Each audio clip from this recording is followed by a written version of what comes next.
नमस्कार, मैं हूं रत्ना और आप देख रहे हैं सी न्यूज़ भारत। आए रुख करते हैं बिहार झारखंड बुलेटिन की और बात होगी चतरा की, जहां नगर परिषद अध्यक्ष पद के लिए वीरेंद्र दास ने नामांकन किया है। साथ ही बात होगी मोतिहारी की, जहां पकड़ी दयाल को जिला बनाने के लिए एक महत्वपूर्ण बैठक खाकी बाबा मठ के प्रांगण में आयोजित की गई। तमाम खबरों पर विस्तार से चर्चा करेंगे। चतरा नगर परिषद अध्यक्ष पद के लिए वीरेंद्र दास ने आज समर्थकों के साथ गाजे बाजे के बीच अपना नामांकन दाखिल किया।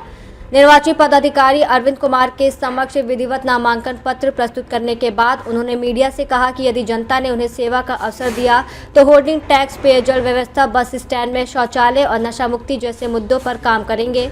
उनका मुख्य लक्ष्य नगर परिषद क्षेत्र में मूलभूत सुविधाओं को मजबूत करना है। चेयरमैन जो नगर अध्यक्ष का जो है चेयरमैन क्या नाम वीरेंद्र दास हुआ, नागांव मोहल्ला वार्ड नंबर 11। आप बहुत अच्छी तरह से जानकारी है कि यहाँ लोग आते हैं, वादे करते हैं और चले जाते हैं, जीतते हैं और वादे करके चले जाते हैं और फिर वैसे वैसे पड़ा हुआ रहता है। हम जनता के लिए पूरे चतरा शहर को यानी एक स्वच्छ और सुंदर चतरा बनाएं। और जैसे साफ़ सफाई, गली नाली वो तो होता ही रहता है, लेकिन बहुत से मोहल्ला जो है मोहल्ला अछूता रहता है साफ़ सफाई में, क्योंकि रोड जो है खाली पिच रोड में ही लोग झाड़ू बाड़ू करवाते हैं, सब क्लियर करवाते हैं, वहीं तक ठीक है, लेकिन और सब जो अदर मोहल्ला वार्ड में जो है वहाँ तक लोग अने साफ़ सफाई नहीं करवा पाते हैं। बोलते हैं लेकिन लोग नहीं करवाते हैं। ऊपर क्या है, अभी हमारे बस स्टैंड जो बना है, नगर पालिका इतना होल्डिंग टैक्स ले रहा है, पैसा ले रहा है, ऐसी वसूली कर रहा है बस स्टैंड का टेंडर डाल के, और उसमें जो है जितने भी पूरे ज़िले से लोग आते हैं शहर के तो ही है, लेकिन ज़िले से लोग आते हैं, उनको शौचालय का सुविधा नहीं है, उसको मैं सुविधा करवाऊँगा। ऊपर से क्या होल्डिंग टैक्स पूरे ज़िले में, पूरे चतरा ज़िला जो है सबसे पिछड़ा ज़िला है झारखंड, और सबसे कम दर यहाँ हम होल्डिंग करवाएंगे। और ऊपर क्या है, यहाँ जो ऐसे बेरोजगारी के कारण बहुत सा यहाँ ड्रग्स, अफीम और ये सब बहुत तरह के लोग नशा करते हैं, वो और बहुत अनलीगल ये करते हैं, उनको मैं नशा मुक्त चतरा बनाने का काम कर रहा हूँ। चतरा से सी न्यूज़ संवाददाता लकी की रिपोर्ट। नगर परिषद आम निर्वाचन 2026 में नामांकन प्रक्रिया 29 जनवरी से 4 फरवरी तक शांतिपूर्ण ढंग से संपन्न हुई, जिसमें अध्यक्ष पद के लिए 22 प्रत्याशियों ने 34 सेटों में नामांकन पत्र दाखिल किए। नगर परिषद क्षेत्र में 35,562 मतदाता है, जिनमें 17,525 पुरुष और 18,037 महिला मतदाता शामिल हैं। 22 वार्डों में 42 मतदान केंद्र स्थापित किए गए हैं। नामांकन पत्रों की समीक्षा 5 फरवरी, अभ्यर्थी वापस लेने की अंतिम तिथि 6 फरवरी और निर्वाचन प्रतीकों का आवंटन 7 फरवरी को होगा। मतदान 23 फरवरी को सुबह 7 बजे से शाम 5 बजे तक होगा और मतगणना 27 फरवरी को सुबह 8 बजे शुरू होगी। नॉमिनेशन का अंतिम दिन था, कितने प्रत्याशी सर अध्यक्ष पद के लिए नामांकन किए? चतरा नगर परिषद चुनाव जो 29/1/26 से लेकर के 4/2/26 तक इसका निर्धारित था, आपका 11 बजे से लेकर के 3 बजे तक, उसमें अंतिम रूप से यहाँ पे 22 कैंडिडेट ने 34 सेट में उन्हें 34 नामांकन किया है। पहला दिन कितना किए थे? उसके बाद पहला दिन आपका 1 हुआ था, और उसके बाद दूसरा दिन 2 हुआ था, फिर 2 को 5 हुआ था, और 3 को फिर 7 हुआ था, और 4 को 8 कैंडिडेट ने नॉमिनेशन किया है। कुल मिलाकर 22 कैंडिडेट ने नॉमिनेशन किया है, और सेट के रूप में अगर देखेंगे तो 34 सेट में नॉमिनेशन हुआ है पूरी। चतरा से सी न्यूज़ संवाददाता लकी की रिपोर्ट। चतरा नगर परिषद अध्यक्ष पद के चुनाव को लेकर राजनीतिक गतिविधियां तेज हो गई हैं और इसी क्रम में विद्यासागर आर्य ने आज नगर परिषद अध्यक्ष पद के लिए अपना नामांकन पत्र दाखिल किया। उन्होंने निर्वाची पदाधिकारी सह अपर समाहर्ता अरविंद कुमार के समक्ष विधिवत रूप से नामांकन पत्र प्रस्तुत किया। नामांकन के दौरान विद्यासागर आर्य अपने समर्थकों के साथ गाजे बाजे के साथ पहुंचे, जिससे पूरे नामांकन परिसर में उत्साह का माहौल देखने को मिला। इस अवसर पर बड़ी संख्या में उनके समर्थक मौजूद थे। नामांकन के बाद मीडिया से बातचीत में विद्यासागर आर्य ने कहा कि यदि जनता ने उन्हें सेवा का अवसर दिया तो होर्डिंग टैक्स और पेयजल व्यवस्था उनकी पहली प्राथमिकता होगी। तो सभी चतरावासियों को हार्दिक नमन, अभिनंदन और आशीर्वाद की अपेक्षा के साथ चतरा की मूलभूत समस्याओं का समाधान के लिए कृत संकल्पित होकर मैं चतरा के नगर परिषद उम्मीदवार पद में अभ्यर्थी हुआ हूं। हम आप सभी के माध्यम से चतरा की जनता से आशीर्वाद मांगते हैं। चतरा में क्या क्या समस्या आज भी व्याप्त है? देखिए, सबसे पहले तो बात यह है कि आज भी हम सब आज़ादी कितने वर्षों बाद भी बिजली, सड़क, पानी पर ही अटके हैं।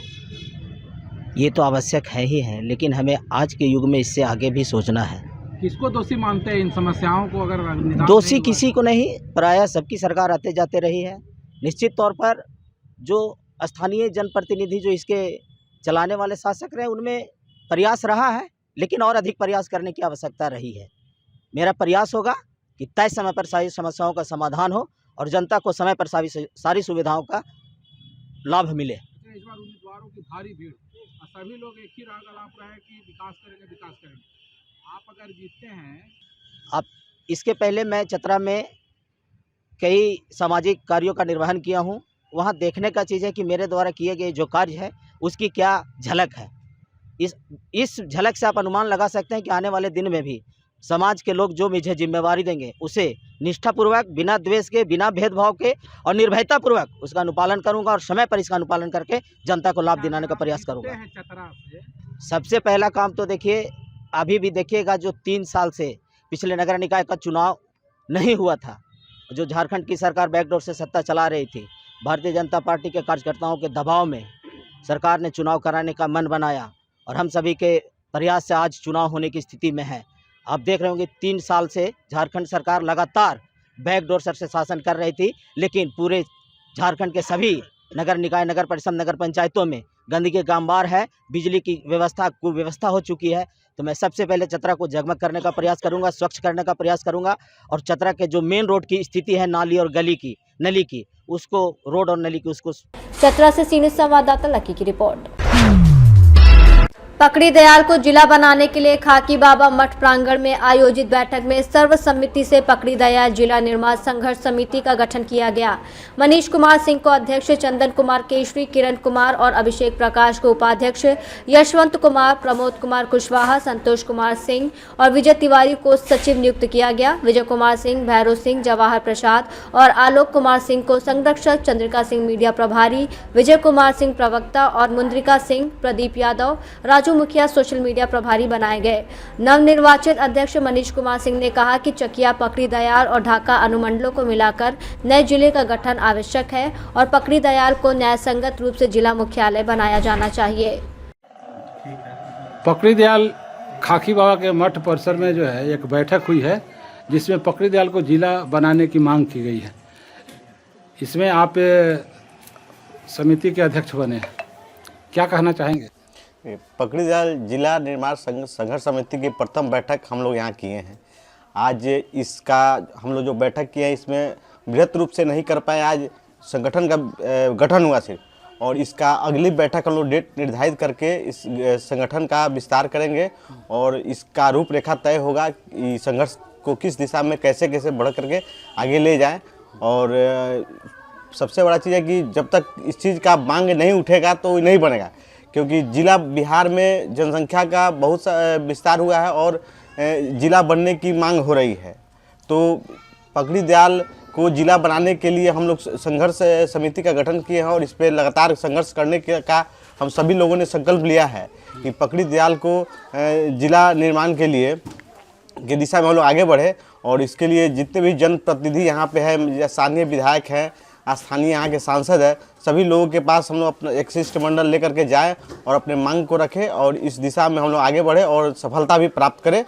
इसी के लिए हम लोग पकड़ी दयाल जिला संघर्ष समिति जो बनाने का है उसका गठन किए हैं। अच्छा, पकड़ी दयाल को ही जिला क्यों बनाया जाए?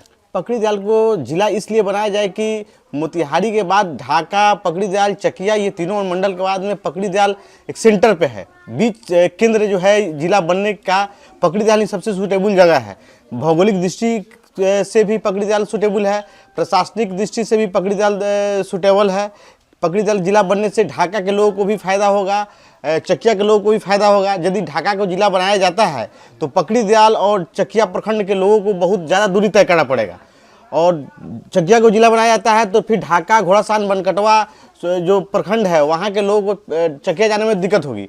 और पकड़ी दयाल जिला बनता है तो ढाका के अनुमंडल में जितने भी प्रखंड है, पकड़ीदल प्रखंड के जितने भी पकड़ीदल अनुमंडल के जितने भी प्रखंड के लोग हैं, चकिया अनुमंडल के जितने भी प्रखंड के लोग हैं, सभी लोगों को यहाँ आने जाने में बहुत सुविधा और सहूलियत होगी।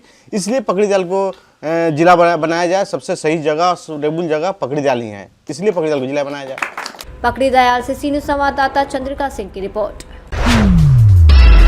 अमौर थाने में तैनात हवलदार आलमनाथ भुइयां की संदिग्ध परिस्थितियों में गोली लगने से मौत हो गई, जिसकी जानकारी मिलने पर पुलिस और एफएसएल की टीम तुरंत जांच में जुट गई। प्रारंभिक तौर पर आत्महत्या की आशंका जताई जा रही है, लेकिन हादसे या किसी अन्य कारण की संभावना भी खंगाली जा रही है। भुइयां झारखंड के चाईबासा जिला के बारोटिका गाँव के निवासी थे और अमौर थाने में लगभग 6 महीने से तैनात थे। घटना की जानकारी मिलते ही 22 अनुमंडल पुलिस अधिकारी जितेंद्र पांडे और अमौर थाना अध्यक्ष अवधेश कुमार मौके पर पहुंचे और घटनास्थल से कार्बाइन, खोखा और अन्य साक्ष्य एफएसएल टीम ने संकलित किए। उनकी मौत की खबर परिजनों को दे दी गई है और पुलिस के वरिष्ठ अधिकारी बता रहे हैं कि पोस्टमार्टम और फॉरेंसिक जांच के बाद ही मृत्यु के सही कारणों का खुलासा होगा। की जो है कि संदिग्ध स्थिति में सर मृत्यु हुई है, तो प्रथम दृष्टि सर क्या आ रहा है इसमें? प्रथम दृष्टया ये आत्महत्या का मामला है। हम लोग की सूचना मिली, हम लोग का क्राइम मीटिंग चल रहा था बाईसी में, थानाध्यक्ष भी वहीं थे। हम लोगों को सूचित किया गया है थाना के मुंशी के द्वारा। हम लोग यहाँ आए घटनास्थल पे, एफएसएल की टीम को बुलाई गई है और मृतक जो हैं हवलदार अमरनाथ भुइयां हैं, उनके परिजन को भी सूचना दिया गया है। किस जिले के हैं सर?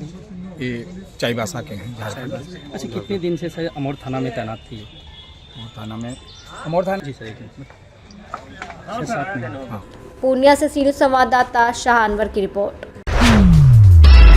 रोहतास जिले के डेहरी नगर थाना क्षेत्र में रेलवे स्टेशन सब्जी मंडी के पास लाल ट्रॉली बैग में महिला का शव मिलने वाले सनसनीखेज मामले का पुलिस ने खुलासा कर दिया है। मृतका की पहचान मैरून खातून उर्फ मैरून निशा के रूप में हुई और मुख्य आरोपी उनके पति क्यामुद्दीन शेख मंसूरी उर्फ अहमद को कैमूर जिले से गिरफ्तार किया गया। आरोपी ने पूछताछ में बताया कि 30 जनवरी की रात उसने पत्नी पर किसी अन्य व्यक्ति से प्रेम संबंध होने का शक कर घर में ही गला दबाकर हत्या कर दी और शव को 1 फरवरी को ट्रॉली बैग में भरकर रेलवे स्टेशन के पास फेंक दिया। पुलिस ने घटनास्थल से जुटाए साक्ष्यों को एफएसएल जांच के लिए पटना भेजा है और अब तक 3 आरोपियों को गिरफ्तार किया जा चुका है। मामले की जांच एसआईटी कर रही है। साथ ही आरोपियों के आपराधिक इतिहास की जांच भी जारी है और टीम के अधिकारियों कर्मियों को पुरस्कृत करने की घोषणा की गई है। 1 फरवरी को सुबह में डेहरी नगर रेलवे स्टेशन के समीप सब्जी मंडी के पीछे एक अज्ञात लाल रंग के ट्रॉली बैग में दुर्गंध आने की सूचना डेहरी नगर थाना को प्राप्त हुई। इस सूचना के सत्यापन के लिए डेहरी नगर थाना की टीम वहां मौके पर पहुंची तो उसमें एक अज्ञात महिला का शव जो है वहां पर बरामद हुआ। इसके बाद वहां पर प्रॉपर तरीके से एरिया को कॉर्डन ऑफ किया गया, सिक्योर किया गया। एफएसएल की टीम को वहां बुलाया गया ताकि जो विधिवत है साक्ष्य संकलन किया जा सके। घटना की गंभीरता को देखते हुए एक विशेष पुलिस टीम का गठन किया गया था ताकि इस जघन्य घटना का उद्भेदन किया जा सके, जिसमें डेहरी नगर थाना की टीम, एफएसएल की टीम एवं तकनीकी सहायता के लिए जिला सूचना इकाई की टीम को शामिल किया गया था। इस विशेष पुलिस टीम के द्वारा बरामद महिला के शव को, फोटो को जो है अलग अलग सोशल मीडिया प्लेटफॉर्म्स पर डाला गया। उसके आधार पर इनकी पहचान की गई, जिनका नाम था मैरून खातून उर्फ मैरून निशा। इनके पति का नाम है क्यामुद्दीन शेख एवं ये जक्की बीघा डेहरी नगर में रहने वाले हैं। इनके जो भाई हैं उनका नाम है मोहम्मद सरवर शेख। बिहार रोहतास से सी न्यूज़ संवाददाता पंकज कुमार की रिपोर्ट। बुलेटिन में फिलहाल इतना ही। देश और दुनिया की तमाम बड़ी खबरों के लिए आप देखते रहिए सी न्यूज़ भारत।